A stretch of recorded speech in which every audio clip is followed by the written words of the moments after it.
15 کلن نیم دوامداره خفګان له امله کلینیک ته راغی.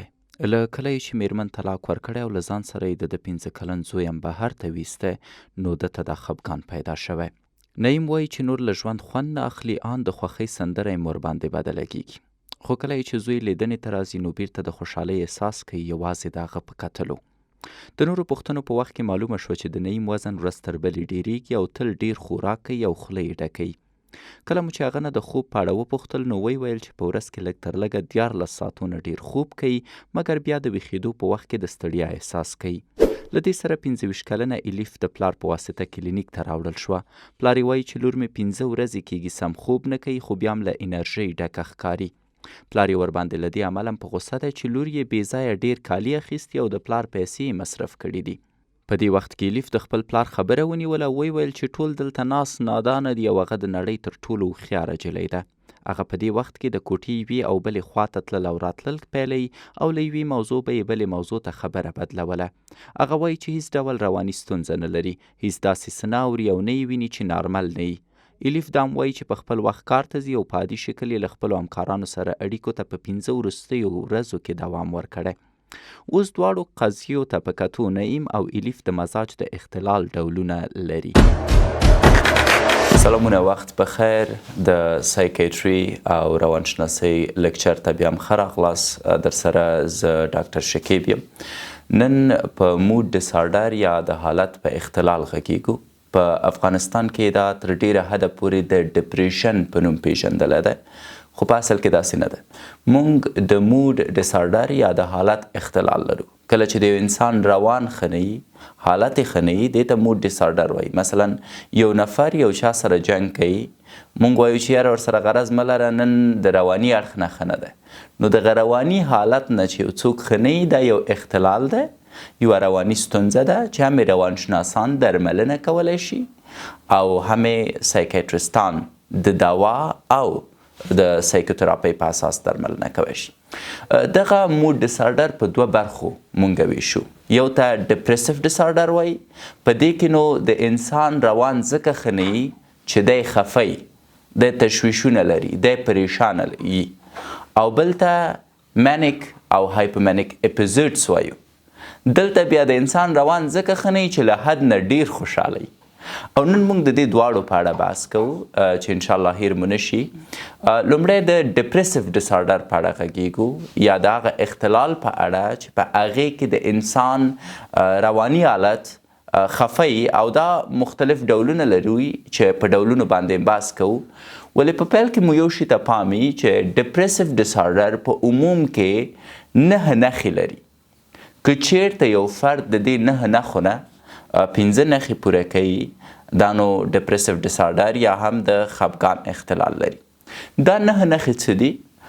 د یو ډاکټر په توګه ستاسو باید په یاد اوسي او د یو ناروغ په توګه تاسو یې ځان کې لیدلی شئ چې یا دغه نښې لرئ که یې نه لرئ. لومړی یې وایې ډپریس او هاپلس دی، یعنی یو فرد خفه او ناهیلی، ټول ناست دي، خوشحاله دي، د ساعت نه تیریږي، ټول ژوند ته هیله لري، دا ناهیله ده، دا وایي ژوند څه په درد خوري. یوه نښه یې دا ده. دویمه نښې ته یې چې دی انهیدونیا وایي. د واژې په انګلیسي ځکه وایم چې تاسو یې نوټونه ونیسئ، هغوی چې محصلین دي. انهیدونیا نو داسې یو حالت دی چې یو انسان پخوا د یو شي نه خوند اخیسته، اوس ترې خوند نه اخلي. مثلا یو هلک دی فوټبال ښه صحیح خوند ورکوه، اوس ورته یې راځه لاړ شو فوټبال ته، دا وایي چې یاره زما زړه نه کېږي. نو دا دوهمه نښه ده. درېیمه نښه پکې چې دی د وزن دی. ورځ په ورځ یا د وزن ډیریږي او ورځ په ورځ یا د وزن کمیږي. ډېری خلک به تاسو لیدلي خفه یي ولې وزن یې مخ په ډیرېدو یي که نه. نو بیا کور کې ورته وایي که ته خفګان لرې نو ولې دومره چاغې. دې خلکو ته موږ غمباده وایو. څومره چې دی تشویش کوي، د دې تشویش له امله کیدای شي د وزن ډیر شي او ځینې خلک ګورې ورځ په ورځ ډنګرېږي، خپل زړه خوري. نو دا هم درېیمه نښه ده چې باید ورته پام وکړئ. څلورمه نښه بیا د خوب ده. په هغه خلکو کې چې د خفګان اختلالات لري، کیدای شي خوب یا زښته ډیري یا بیخي نه وي. مثلا یو نفر د شپې موده دی ورځې موده دی چې ورته وایي راجګ شه لږ وګرځه وایي زما زړه نه کېږي چې وګرځم دنیا خوند نه راکوي پخوا مې چې کوم کارونه کول اوس هغه هم خوند نه راکوي نو ما پرېږدی چې ټوله ورځ وده اوسم نو دا یوه نښه کیدای شي یا یو نفر دی د شپې دومره تشویش لري دومره پریشانه دی دومره خفه دی چې نه د ورځې خوب کوي نه د شپې خوب کوي بله نښه چې دی هغه د انرژۍ مسله ده کیدای شي د دې خلکو انرژي له حده ډیره شي او یا هم کیدای شي د دې خلکو انرژي له حده کمه اوسي مثلا یوه ورځ راجګیږي مست دی کارونه هم کوي چغې هم وهي ټوکې هم کوي خو په بله ورځ ګوري کلارې پروت دی نه خبرې کوی شي نه راجګېدی شي حتی د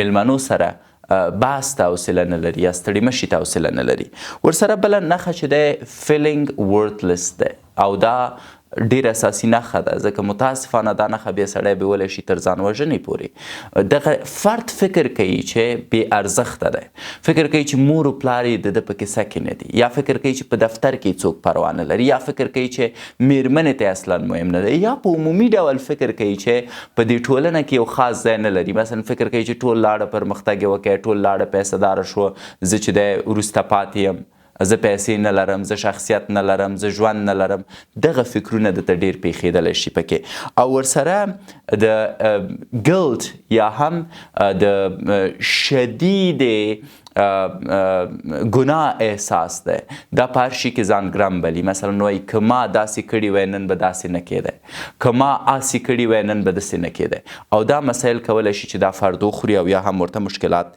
پیدا کړي او په پایله کې وروستی او تر ټولو خطرناکه نښه بیا دا ده چې دا فرد په دوامداره شکل د ځان وژنې فکرونه لري بنان دغه نهه نښې باید تاسو په خپل مریض کې وګورئ که چیرته د دې نهه نښو نه پنځه نښې پکې موجودې وي نو دا ناروغ کیدای شي چې ډپریسیو ډسارډر په ځانګړي ډول عمومي ډپریسیو ډسارډر ولري نو موږ د اوس دپاره د مود ډسارډر کې د ډپریسیو ډسارډر په ډولونو باندې هم غږیږو زه غواړم دا په الکترونیکه تخته کې تاسو ته تشریح کړم تر څو په ډولونو باندې هم په بهتره شکل سره پوه شئ اوس یو تر ټولو مشهوره یو د خفګان د حالت اختلال میجر ډپریسیو ډسارډر دی په دې کې فرد د خفګان دوره‌یي حالت ازمایي چې لږ تر لږه 2 اونۍ دوام کوي او د یادو شوو 9 نښو نه باید پکې 15 موجودې وي چې لږ تر لږه یوه یې باید د خفګان مزاج درلودل او یا هم اندونیا وي اوس میجر ډپریسیو ډسارډر څو فرعي ډولونه لري مثلا عمومي خفګان د موسمي لامل سره عمومي خفګان د رواني اختلالاتي لامل سره او یا هم عمومي خفګان د پوسټ پارټم لامل سره ستاسو د تشخیص لپاره باید په یاد ولرئ چې دا ټول سره یو شکل علایم لري خو د تحریک لامل یې سره توپیر کوي هغه خفګان چې پکې غیر معمولي ځانګړتیا وي نو ورته اټیپیکل ډپریشن هم ویل کیږي او دا تر ټولو عام فرعي ډول هم دی اوس خفګان ته په پرتله په دې اختلال کې 2 ځانګړي نښې موجودې دي یو یې د مزاج یودم فعاله کیدل دي کوم چې فرد په لنډمهاله توګه د خوښۍ او مثبتې پیښې په ځواب کې ښه مزاج ښایي او بل د رد کولو حساسیت دی دا هغه وخت دی چې فرد شکمن خوی خپلوي او په ډیره اندکه خبره ډیر منفي غبرګون ښایي په نورو مهمو نښو کې بیا هایپرفاګیا یا د اشتیا ډیروالی او هایپرسومنیا یا ډیر خوب د یادولو وړ دی برسیره پر دې یوه خاصه ځانګړتیا پکې لیډن فلج دی کوم چې په لاسونو او پښو کې یو غیر معمولي دروند احساس دی او وختو ته په کتو د ستړیا احساس پورې تړاو لري بل یو بیا موسمي خفګان اختلال دی چې پخوا ورته سیزنل افیکټیو ډسارډر ویل کېده معمولا دلته انسان ته د خفګان اختلال په ژمي کې د لمر د وړانګو د نشتون له امله پیدا کیږي په حقیقت کې د لمر وړانګې د مزاج لوړولو او د خفګان د نښو رامنځته کېدو کې رول لري ستاسو د تشخیص لپاره په یاد ولرئ چې باید فرد لږ تر لږه 2 د خفګان نښې ولري چې دواړه یې په یو مشخص موسم یا میاشتو کې د 2 کالو لپاره تکرار شوي وي او معمولا په ګرمو موسمو کې دا ستونزه نه پیښیږي مونږ میجر ډپریسیو ډسارډر د رواني اختلالاتي نښو سره هم لرو چې پخوا ورته سایکوټیک ډپریشن ویل کېده دې حالت کې فرد خفګان د رواني نښو سره یو ځای لري په شمول د حسي محرکاتو ستونزه د فهم مشکلات او داسې فکرونه چې ریښتیني نه وي دا مهمه ده چې په یاد ولرئ چې فرد په داسې حالت کې کیدای شي د ګناه احساس وکړي ځان ته سزا ورکړي یا ان کیدای شي دا ستونزه د کومې بلې ناروغۍ له امله وي او حتی د مرګ لامل هم کیدای شي یو بل حقیقت دا دی چې رواني ځانګړتیاوې یوازې د لوی خفګان په پیښو کې واقع کیدای شي. تاسو باید د دې اختلال توپیر د شیزو افیکټیو اختلال سره وکئ، ځکه دلته بیا فرد لږ تر لږه د 2 اونیو لپاره رواني نښې لري خو د خفګان حالت موجود نه وي. ورپسې میجر ډپریسیو ډیسارډر بله فرعي برخه لرو چې ورته یې پخوا د زیږون وروسته خفګان هم وایه او په ښځو کې له 10 تر 15 سلنه پیښیدای شي. د پیریپارټم پیل په دې معنی چې دا اکثرا د امیدوارۍ پر مهال یا د زیږون نه مخکې او وروسته له 4 یا 6 اونیو په ښځو کې پیښیږي او په یاد ولرئ چې له زیږون وروسته تر 1 کال هم پیښیدای شي. تر اوسه یې اصلي لامل نه دی معلوم، خو احتمال لري چې دا خفګان د هورمونونو د بدلون سره تړاو ولري، ځکه مور د زیږون پر وخت د احساساتي او فزیکي فشار سره مخ وي. ستاسو د تشخیص لپاره باید د دې وړتیا ولرئ چې په ښځو کې د زیږون خفګان د عمومي خفګان نه توپیر کړی شئ چې ښځو کې عام دی. په حقیقت کې په امیدواره ښځو کې یې کچه له 500 تر 15 رسیدلې چې نښې یې خفګان، ژړا، ستړیا او کم حوصله‌توب دی. مګر تر ټولو مهمه نښه دا ده چې د زیږون وروسته دا اختلال په 2 یا 3 ورځ پیل او تر ډیره تر 10 ورځو پورې دوام کولی شي. بل د حالت بدلون چې کیدای شي تاسو یې د زیږون پر وخت شاهد اوسئ. د زیږون وروسته د رواني اختلال نښې دي چې 0.1% امکان لري. د زیږون نه وروسته د رواني ناروغیو نښو کې غیر حقیقي خیالونه، هوښیارتیا کې ستونزه او همدارنګه آن د ځان وژنې فکر یا ماشوم ته زیان رسول شامل دي.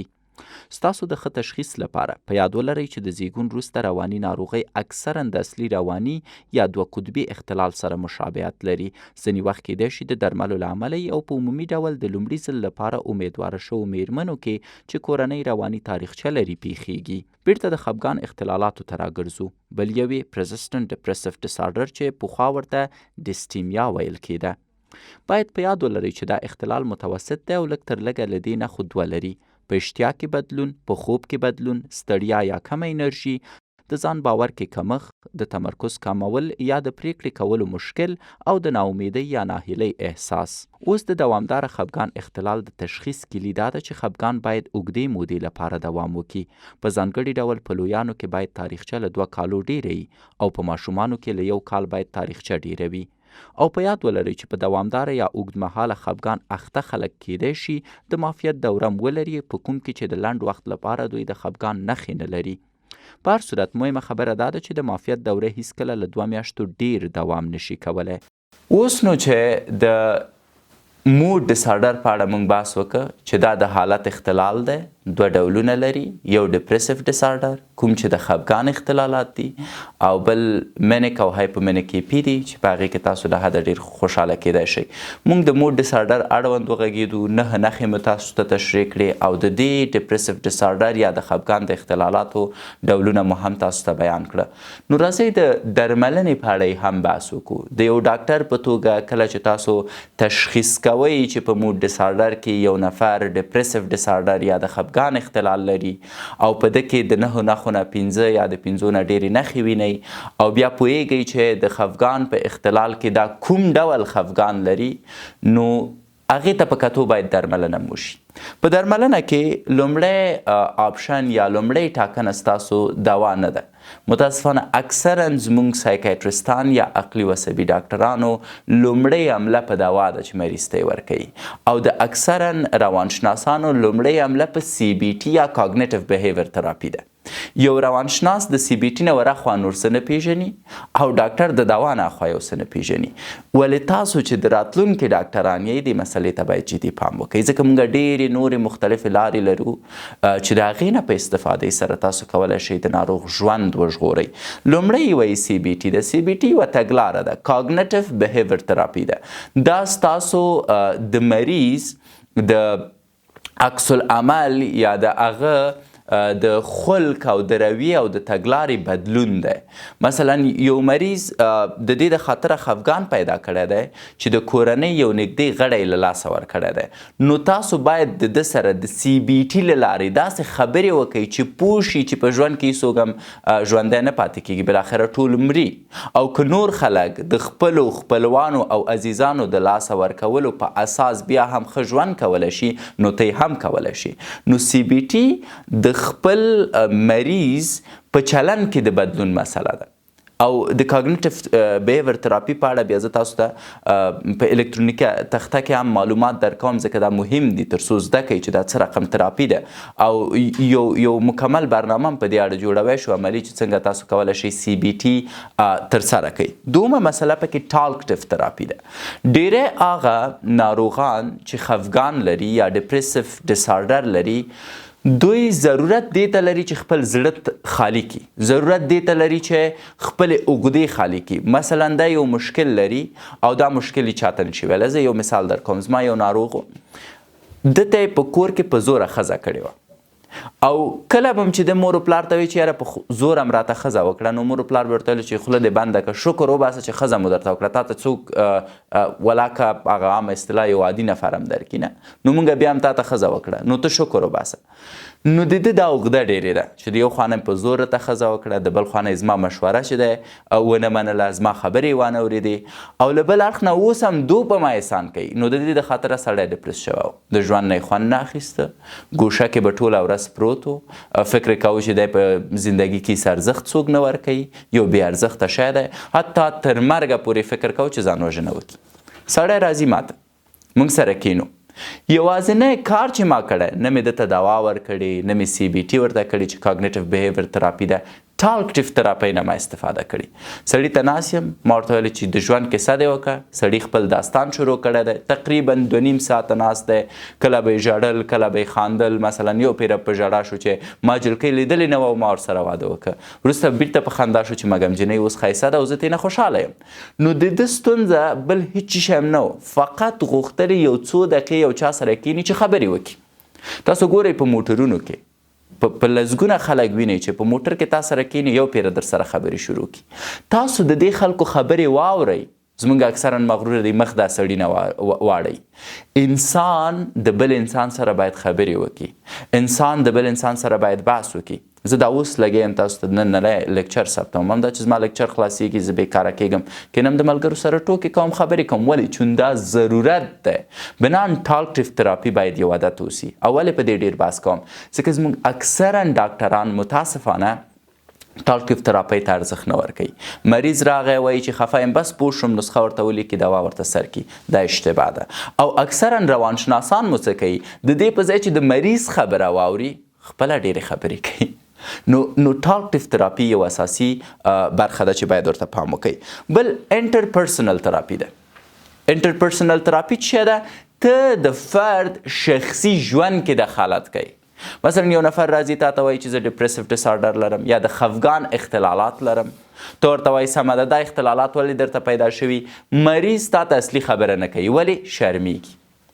مثلا کیدای شي یو مثال در کوم، کیدای شي یو فرد جنسي ستونزه ولري او د دې جنسي ستونزې له امله دته ډپریسیو ډسارډر پیدا شوی. نو اوس دلته CBT کار نه کوي چې تاسو د هغه بیهیویر یا د هغه برخورد بدل کړئ. دلته ټالکټیو تراپي کار نه کوي چې تاسو د هغه سره خبرې وکړئ او هغه یوازې هغه خبرې وکړي چې ویلې غواړي، نه هغه خبرې چې باید ویې کړي. دلته انټرپرسنل تراپي باید مطرح شي او د هغه سړي د ژوند ژورو ته باید تاسو وردننه شئ تر څو هغه خبرې ترې نه راوباسئ کوم چې لامل شوي چې دا خفه اوسي. چې انشاءالله د انټرپرسنل تراپي په اړه یو بیله ویډیو کوو چې څنګه تاسو دا استعداد ولرئ چې د یو فرد نه دا ستونزې راوباسئ. زه یو مثال در کوم. معمولا خویندې چې کله ماته راځي، دوی سره د کورنۍ یو غړی، اوس ډیری ډاکټران د دې د خاطره چې هغه مونږ رواج لرو، افغاني رواج ته ژمن اوسي، خور ته وایي چې ښه ستونزه دې ووایه، هغه بیچاره به د پلار په مخ کې یا د ورور په مخ کې یا د خپل خاوند په مخ کې تا ته څه شی وایي، هغه خو نشي کولی شخصي ستونزه وایي. نو بیا زه څه شی کوم؟ زه خبرې ټولې کوم عمومي، بیا 15 دقیقې وایم چې ښه وروره ته دا خورکۍ پرېږده، ته خو یې خاوند یې صحیح ده، اما زه باید ورسره 15 دقیقې خبرې وکړم. په اکثرا دوستانو دا بده لګېږي. بیا زه ورته وایم زړه دې که بده لګېږي که در باندې نه لګېږي، ما دا اصول دي. کله چې خاوند وځي خورکۍ په ژړا کېږي چې زما خو ټول ستونزه زما خاوند دی، بې پروا دی، را سره خبرې نه کوي، زما د ښه او بدو نه خبر نه دی، بې ځایه مې وهي، را باندې شک کوي، او که زه مخامخ دا خبره ورته وکړم چې کور ته لاړ شم بیا مې وهي. نو انټرپرسنل تراپي هغه استعداد دی چې باید ډاکټر یې ولري تر څو د ناروغ د شخصي ژوند ژورو ته وردننه شي او هغه خبرې ترې راوباسي چې د هغې راویستل پکار دي او په هغې پوهېدل پکار دي. بله تګلاره چې تاسو کولی شئ هغه برایټ تراپي ده. اما برایټ تراپي یوازې تاسو په SAD کې ترسره کولی شئ یا سیزنل افیکټیو ډسارډر کې. سیزنل افیکټیو ډسارډر چې دی مثلا یو نفر روغ و جوړ دی یوازې په ژمي کې یو پیره خفګان ورته پیدا شي، په ژمي کې ناهیلی، په ژمي کې زړه خفی. دا ولې خفه کیږي؟ ځکه په ژمي کې ویټامین ډي کمیږي. اکثرا دا خلک چې په کابل کې یا په ښاریاتو کې یا په خارج کې په بلاکونو کې ژوند کوي نو په ژمي کې خو په دوی لمر مطلق بند شي، نو اوس د دوی ویټامین ډي او ویټامین D3 کلسیم دا کم شي. کله چې دا کم شي نو په ژمي کې دته خفګان پیدا شي. ډیری ډاکټران او ډیری روانشناسان دلته اشتباه کوي. روانشناسان دو بیچارهګانو ته نصیحتونه شروع کړي چې یاره ژوند نه خوند واخله، واوره دغه ویټامین ډي کم دی، دغه ویټامین D3 کم دی. او زمونږ د عقلي عصبي برخې ډاکټر صاحبان بیا چې کوي بیا ورته ونفلکزسین سر کوي، سټالوپرام ورته سر کوي، پراګزټین ورته سر کوي. نه وروره، که ژمي کې دا ستونزه لري نو ستونزه د ویټامین D3 ده. یو ویټامین D3 ورته ولیکه او بل ورته لایټ تراپي ورته ورکړه. لایټ تراپي موږ په افغانستان کې نه لرو. دا یو رقم لایټونه دي چې موږ مریض هغې ته کینوو تر څو په مصنوي شکل ویټامین D3 واخلي. خو چې په افغانستان کې دا تراپي نه لرو څه به کوو؟ د ویټامین D3 ویټامین او د کلسیم ویټامین چې چوشکي ګولۍ دي دا مریض ته ورکوي چې وی خوري ویټامین تکمیل شي خفګان یې په خپله ورکېږي. نو دا په سیزنل افیکټیو ډسارډر یا په فصلي خفګان کې یو ډیر مهم بحث دی چې تاسو ورته د یو ډاکټر په توګه باید متوجه اوسئ. بله خبره چې ده چې باید ورته پام وکئ هغه د فایبر ډایټس ده یا هم د فرد په خوړو کې د بدلون راوستلو خبره ده. او دا ډیره زیاته مهمه مسله ده، دا یوه عادي مسله نه ده. ځکه ډیری خلک کیدای شي خراب خوراک ولري او د دې د خاطره د دوی په وجود کې ویټامینونه او منرالونه کمی. مثلا یو نفر په دفتر کې کار کوي، یو ورځ چې دی وریجې او لوبیا خوري، بله ورځ وریجې او دال خوري، بله ورځ ورته وریجې او کچالو راوړي، بله ورځ ورته وریجې او نخود راوړي. نو دا بیچاره خو دې مړ که، ټوله ورځ پروتین خوري، ویټامین نشته. نو د ویټامین د نشتون له امله دې فرد ته چې دی خفګان پیدا شوی. او حتی په انجونو کې مثلا یو خورکۍ ډیری خونریزي لري، میاشتنی عادت لري، د دې وینه چې دی کمه شوې ده د دې د خاطره خفګان ورته پیدا شوی. یو نفر هېڅ اوبه نه شکي، د وجود اوبه یې کمې شوي، د دې د خاطره خفګان ورته پیدا شوی. دا ځکه درته وایم چې د تاسو پام اوسي چې یوازې خبرې کول او یوازې درمل ورکول چې دی هر څه نه دي، ډېر نور مهم مسایل دي چې باید ورته پام وکئ. او تاسو د درملو په برخه کې که چېرته بحث وکړو، عقلي عصبي ډاکټر صاحبان چې وایي چې یاره ډاکټر صاحب که اوس داسې یو مریض وي چې هغه ته ډپریسیو ډسارډر پیدا شوی او د دې له امله ورته پیدا شوی ده چې دا واقعا ستونزه لري، نو درمل ورکو که نه؟ هو، بیا په هغې وخت کې درمل ورکولی شئ. اما درمل مختلف انتخابونه لري. مثلا لومړی ټاکنه ستاسو چې باید ورته یې ورکئ انټیډپریسنټ دي یا د خفګان ضد درمل دي. او دا مونږ چې دی په دې کې مختلفې کټګوري لرو، مثلا SNRIs لرو، RNRIs لرو، یا سریتون ریاپټیک انهیبیټورس دي، یا هم ایټیپیکل انټیډپریسنټ لرو.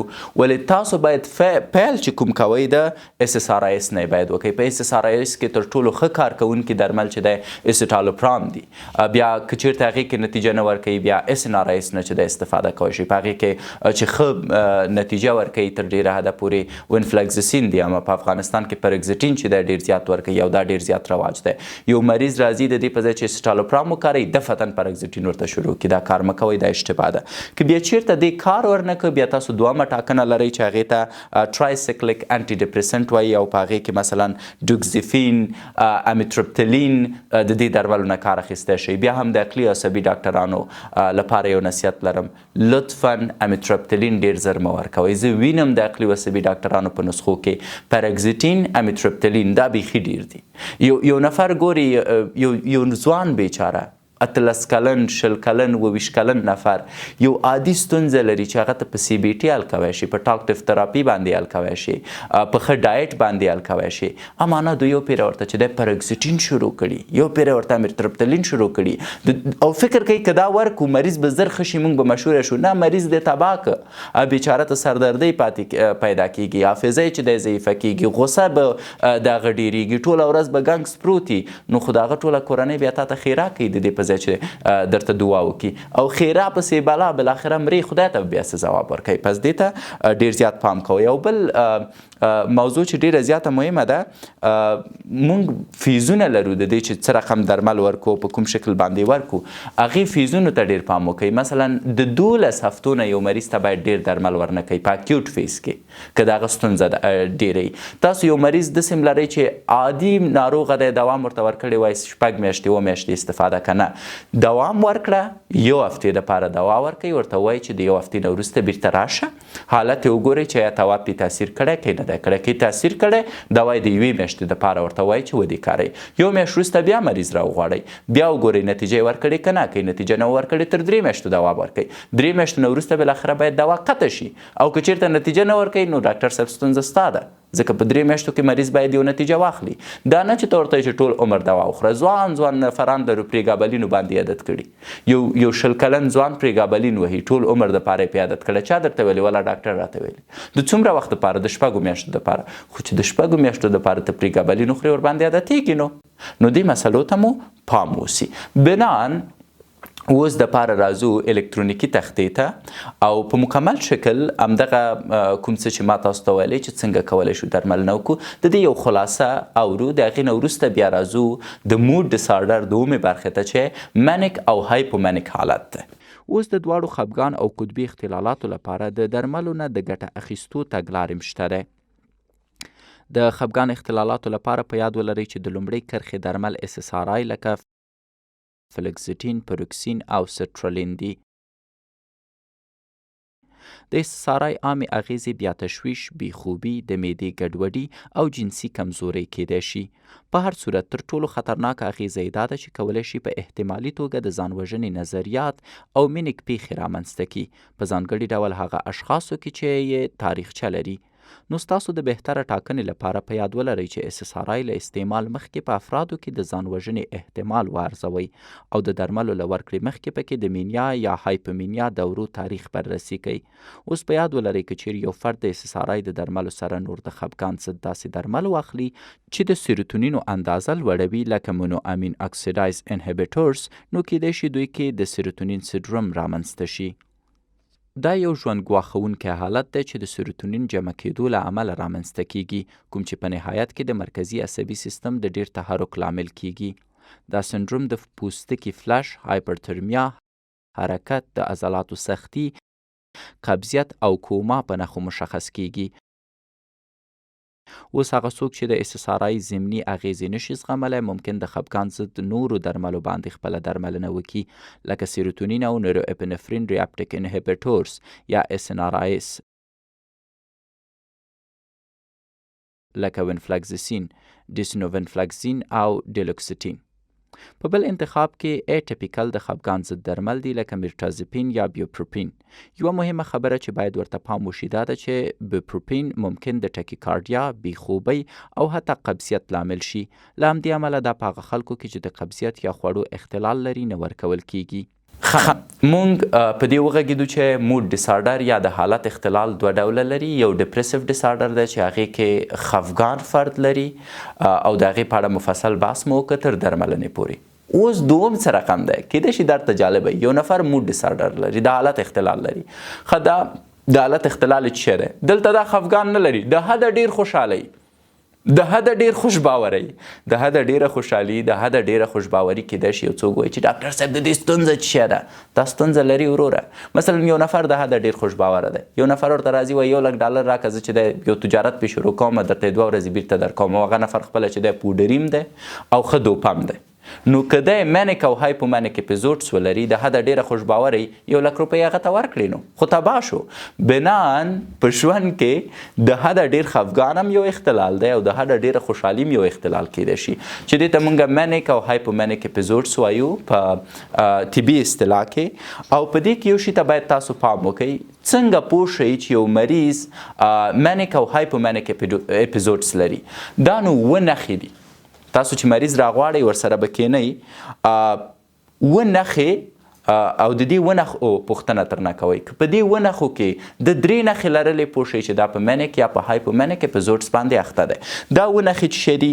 اول، دا خلک بیخي له حده ډیر په ځان باور لري. کوم ته چې په انګریزي ژبه مونږ وایو های سلف استیم. مثلا یو کارمند دی راځي وایي چې وروره زه په ورځ کې یوه برنامه جوړوی شم. اما دا خلک چې راشي دا درته وایي چې ډاکټر صاحب زه په ورځ کې درته 10 برنامې جوړوم. اوس ته ښه پوهېږي چې په ورځ کې د 10 برنامو جوړول ناممکنه خبره ده، نو په ځان د حده ډېر باور لري. یا مثلا یو نفر وایي چې ولا زه باغ وشته چې لاړ شم د زمري ته ورښکته کیدی شم زمری مړ کوی شم. دا نو په ځان له حده ډېر باور دی. یو نفر په مجلس کې ګورئ هر څوک چې هره خبره کوي ته غلط وایي، ته غلط وایي، ته غلط وایي، څه چې زه وایم همدا صحیح دي. نو یوه نښه دا ده چې افراد په ځان له حده ډېر باور لري.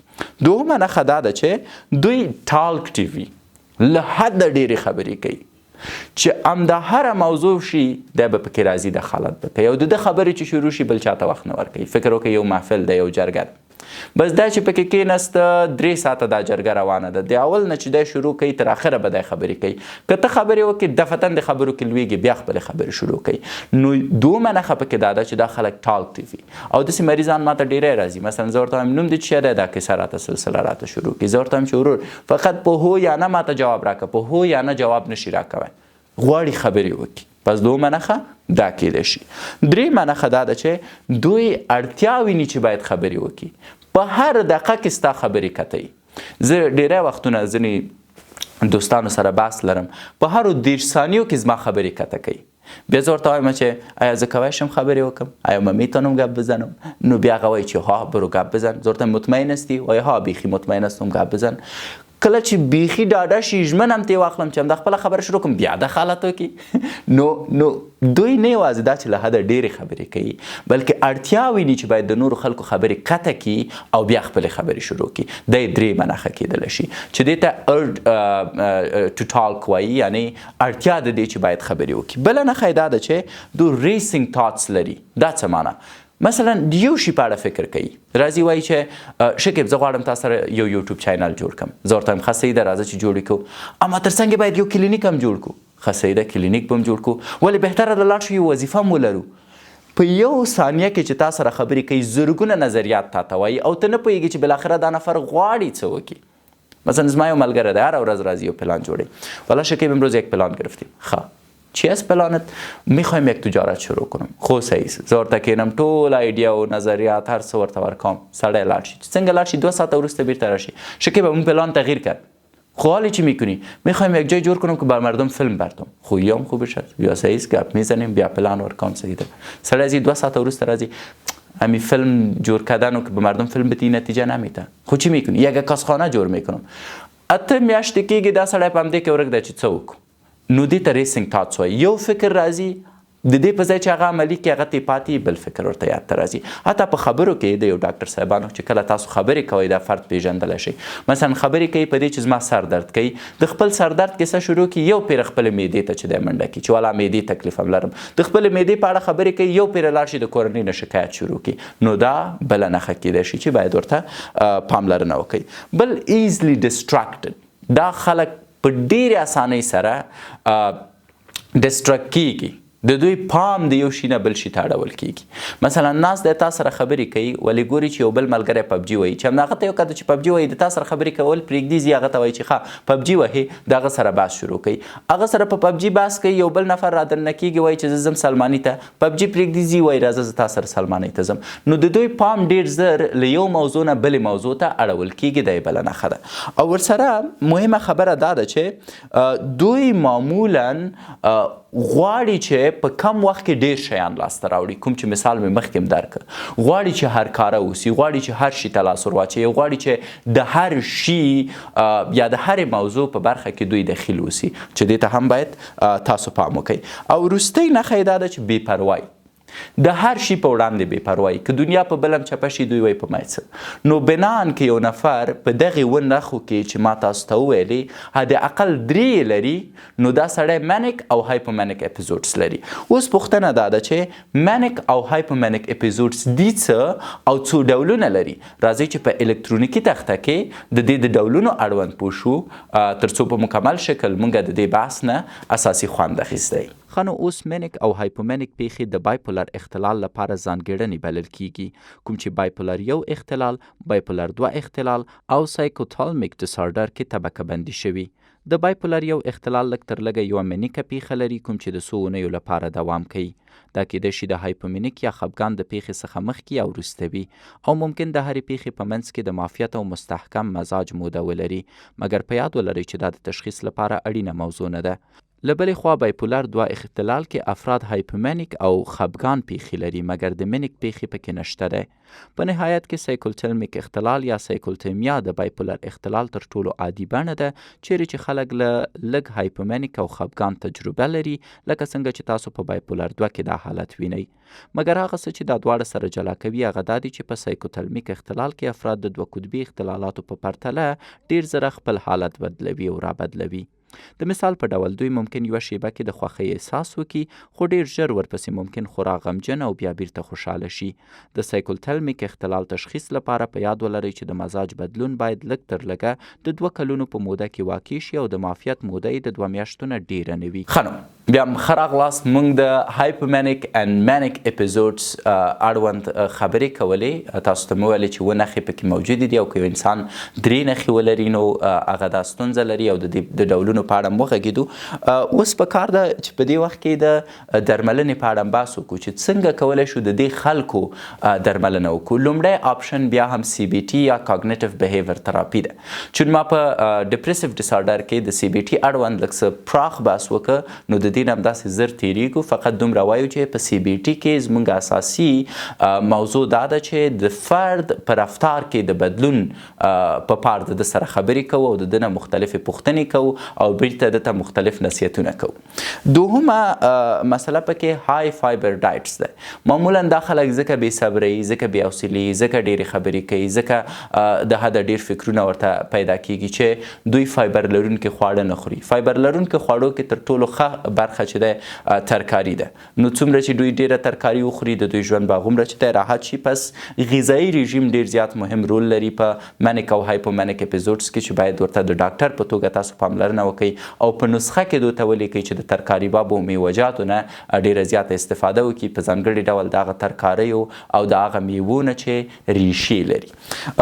ورسره د دوا په برخه کې د لیتیم او د انټي کنولانس او انټي سایکوټیکس درملو نه ګټه اخیستل کیږي.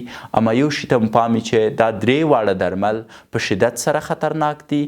دا 3 واړه درمل په شدت سره کولی شي ناروغ ته شدید جانبي عوارض پیدا کی.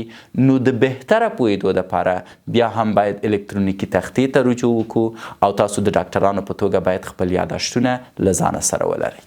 د 2 قطبي اختلالاتو درملنه کې د مزاج ثبت کوونکي ورکول کیږي لکه لیتیم. مهمه ده چې په یاد مو وي د لیتیم د وړاندیز کولو نه د مخه دا اړینه ده چې د پښتورګو فعالیت وڅېړئ، ځکه تاسو باید جدا په هغه ناروغانو کې د لیتیم له ورکولو مخنیوی وکړئ چې د نفروټوکسیک اغیزو له امله د پښتورګو له ستونزو سره مخ وي. د 2 قطبي اختلالاتو د درملنې لپاره نور انتخابونه د انټي کانولانس دي لکه والپرویټ یا لامتروګین او همدارنګه د انټي سایکوټیکون لکه ګویټافین او لوراسیډون. په نهایت کې دواړه خپګان او 2 قطبي اختلالات کولی شي د لنډ وخت لپاره د الکترونولوژیک درملنې یا ای سی ټي په واسطه ښه شي. په دې پروسه کې ډیر کم او کنټرول شوې اندازه د برېښنا جریان دماغ له لارې تیریږي، په داسې حال کې چې فرد عمومي انستیزیا او عصبي عضلاتو بندیدو لاندې. دا فرد تر لنډ مهاله د میرګیو حالت ورکوي. ستاسو د تشخیص لپاره په یاد ولرئ چې د الکترونولوژیک درملنه په ځانګړې توګه د انعطاف قضیو لپاره بهتره ده، لکه د شدید خپګان درلودونکي افراد چې ژوند ته ګواښونکي نښې لري، لکه د ځان وژنې هڅه، د خوړلو یا څښلو نه انکار او یا هم شدید رواني اختلالات. دا چې ولې ای سی ټي دقیقاً د مزاج اختلال په ښه کېدو کې ګټور دي معلومه موضوع نه ده او ضمني اغیزې یې کیدای شي انټروګراډ او ریټوګراډ امونیا وي چې معمولاً له 6 میاشتو دوام ډیر کوي. ورسره سردردي او ګډوډي هم پیښیدای شي. دا په یاد ولرئ چې امیدواره ښځو او د زړه ناروغانو کې ای سی ټي خوندیتوب لري او ستونزه نه پیښوي. په آخر کې راځئ چې د خپل درس په مجموع کې یوه خلاصه ولرو تر څو موډ ډیسارډر په خلاصه شکل تاسو له ځان سره یاداشت کړی شئ. الکترونیکي تختې ته ځو یوه خلاصه یې درته وایم. خلاصه د مزاج اختلال د احساساتي حالتونو د یوې دورې په شکل دی. دا دوره په یو پای کې د خفګان حالت لري چې 9 ځانګړتیاوې لري. لومړی دا چې کیدای شي فرد خفګان ولري.